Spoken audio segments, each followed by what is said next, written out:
Iran धमाकों पर America का बड़ा दावा सामने आया। धमाकों में आईएस के अफगान ब्रांच का हाथ है।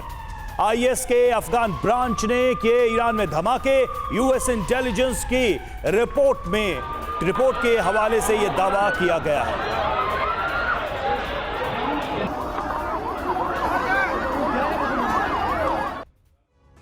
तो ईरान में हुआ है विध्वंसक धमाका जिसमें 100 से भी ज्यादा लोगों की मौत हो गई और अब अलग अलग थ्योरी और दावे पेश किए जा रहे हैं। ऐसे में कुछ सवाल बेहद गंभीर हैं। आइए उन सवालों पर गौर करते हैं। आपको बताते हैं कि कौन से हैं वो सवाल ईरान में ब्लास्ट को लेकर के। सबसे पहला जो सवाल है वो ये कि क्या ईरान को अमेरिकी थ्योरी पर भरोसा होगा, क्योंकि अब अमेरिका की ओर से नई थ्योरी दी जा रही है कि आईएस का अफगान ब्रांच इन धमाकों के पीछे है। क्या ईरान भी धमाकों में आईएस का ही हाथ मान रहा है?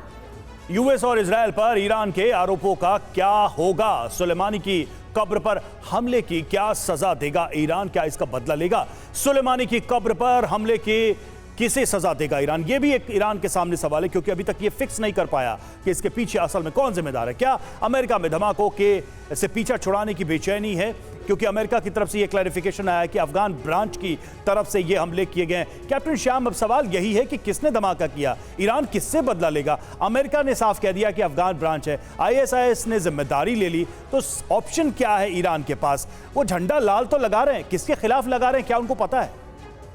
जब फ्लैश पॉइंट्स वर्ल्ड में जहां भी होते हैं तो उसके आसपास जितने भी लोग होते हैं वो बहती गंगा में अपना हाथ धोना शुरू कर देते हैं। तो ये उस तरह की घटनाएं हैं जिसमें एक छिटपुट लोकल बातें हो रही हैं, कोई किसी के सामने नहीं आ रहा। बात शुरू होती है इजराइल और हमास के कॉन्फ्लिक्ट से, और इसमें एक्सिस ऑफ रिएक्शन जो है HHH इनका समर्थन और ईरान का इनको समर्थन देना, मतलब वो वहाँ का बड़ा भाई, और सऊदी अरबिया भी इसमें शामिल है।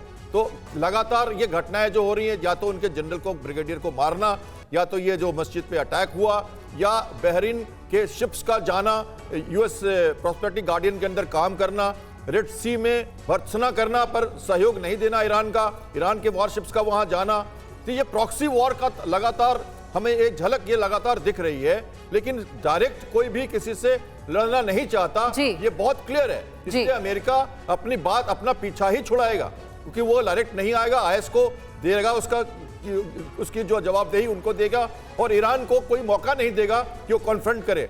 हूती को भी लगातार यूएसए अवॉइड कर रहा है। यमन के साथ जो सिविल वॉर में, यमन में जो सिविल वॉर में एक ट्रस्ट है जिसको वो अंडरमाइन नहीं करना चाहता, इसलिए वो हूती को भी मेजर रिस्पांस, कैलिब्रेटेड। और कहीं ना कहीं अमेरिका ये भी चाहता है कि ईरान से डायरेक्टली किसी तरीके का पंगा ना लिया जाए, क्योंकि ईरान की ताकत का भी अमेरिका को अंदाजा है। इस बीच एक और ब्रेकिंग न्यूज है। ईरान में धमाकों को लेकर धरपकड़ जारी है। धमाकों के 11 आरोपियों को अब तक गिरफ्तार किया जा चुका है। ईरान में जोर शोर से उठ रही है बदले की मांग। ईरान में हमले का बदला लेने की मांग की जा रही है, लेकिन हमला किसने किया फिलहाल ये पता ही नहीं है, ये क्लियर ही नहीं है, क्योंकि ईरान तो मानता है अमेरिका और इजराइल को इस हमले के पीछे, लेकिन अमेरिका की थ्योरी है कि हमने ये धमाका नहीं किया है, आईएस के अफगान ब्रांच ने ये हमला किया है।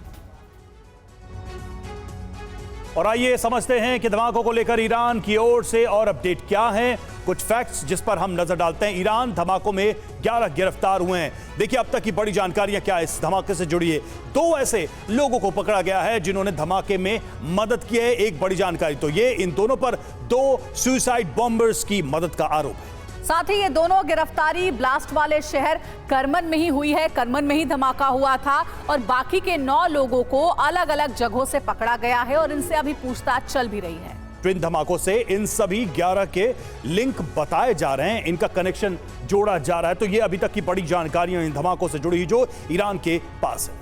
जी हां, धरपकड़ जारी है। अभी तक 11 लोगों को गिरफ्तार किया गया है, लेकिन सवाल घूम फिरकर वही आ जाता है शरदेंदु सर कि अभी तक ये क्लियर ही नहीं है, क्लैरिटी नहीं मिली है कि आखिर इतना बड़ा धमाका किसने किया। लेकिन क्या इस चीज को इतनी आसानी से इग्नोर किया जा सकता है कि जब अमेरिका और इजराइल को ये पता है कि हूती, हिजबुल्ला या फिर हमास को सपोर्ट कहां से मिल रहा है, ऐसे में ईरान को एक इन हमलों के जरिए स्ट्रॉन्ग मैसेज देने के पीछे क्या बिल्कुल भी अमेरिका और इजराइल कहीं भी आपको नजर नहीं आता है जिस तरीके से अपने आप को साइड कर लिया गया है? देखिए, जब भी इस तरीके के हमले होते हैं तो पहले शक की सुई जो जा रही थी वो अमेरिका और इजराइल की तरफ जा रही है और बहुत हद तक जो फर्स्ट रिएक्शन है उसको सही माना जाता है, क्योंकि देखिए ईरान अब तक तीनों एच को लगातार मदद कर रहा था। रेड सी में एक टेंशन सा बना हुआ था, सदर्न लेबनान में स्ट्राइक चल रहे थे और ऐसा, और साथ में इनके ईरान के कमांडर्स भी मारे गए थे वहाँ सीरिया के एयरपोर्ट पे जब ड्रोन का अटैक हुआ था। तो इस तरीके की जब चीज़ें हो रही हैं और साथ में ईरान में इस तरीके का धमाका, जब कासिम सुलेमानी की बरसी पे लोग इकट्ठे हुए थे, तो ये एक शक तो उधर जाता है। लेकिन अब अमेरिका ने इसमें एक बड़ा इंटेलिजेंट रोल प्ले किया, इसको इशू को डाइवर्ट करने की कोशिश की है। लेकिन अफगान आईएस का क्या इंटरेस्ट हो सकता है ईरान में, ये सोचने लेकिन ईरान अब क्या करेगा? अमेरिका ने तो किनारा कर लिया, ईरान क्या करेगा? देखिए, ईरान इस समय उनका जनमानस सड़कों पे है, उनके सेंटिमेंट्स हट हुए हैं, उनके यहाँ जान माल का नुकसान हुआ, 200 से ज्यादा लोग इंजर्ड हैं। इसका बदले के लिए वो बार बार उसको उकसाया जा रहा है और ईरान आने वाले समय में डायरेक्टली और इनडायरेक्टली इसका बदला जरूर लेगा। टेरर का बदला टेरर द्वारा ही लिया जाता है और ईरान इसमें माहिर हाल से करता है, तो लिहाजा कहीं न कहीं इस तरीके की बिल्कुल ईरान के कई सारे प्रॉक्सीज हैं जो कई देशों को वॉर में इंगेज किए हुए हैं, ये बात बहुत साफ है। तो ऐसे में ईरान का अगला मूव क्या होगा, सारी दुनिया की निगाहें इस पर जरूर होंगी।